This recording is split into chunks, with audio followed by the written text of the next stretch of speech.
खबर शामिल करते हैं फैसलाबाद से। सीआईए पुलिस मकुआना जराइम का गढ़ और रिश्वत का अड्डा बन चुका है। चक नंबर 280 गाबे के रैशी मेहनत कश की बीवी समेत उठाया और बदतरीन तशद्दुद का निशाना बनाने के बाद 2 लाख रुपए लेकर उनकी जान बख्शी की। आइए बाबा जी की ज़बानी सुनते हैं मज़ीद क्या हुआ।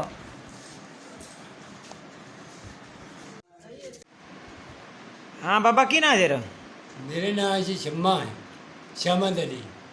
तो एक ही वाक़या पेश आया है।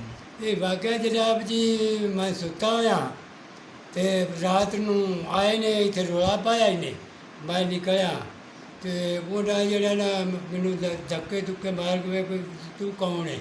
मैं आके भी छोटे छोटे मेरे बच्चे सुते मैंने होते थे शायका ही नहीं। उन्हें धक्के मार के आए मैनू सट भी चुकने ते लग गई, धक्के मारे बूहे ते रोड़े इन्हें। तो की आंदे हन क्यों आया हन? वो आते हैं जी इतने आदमी आया है, उन्होंने फड़ना है। अच्छा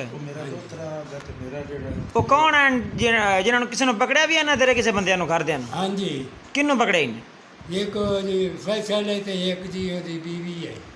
उन्होंने का कोई जुर्म तो कोई ना? नहीं, बिल्कुल साफ सुथरे हैं। बिल्कुल साफ। तो नुकसान कितना कर गए?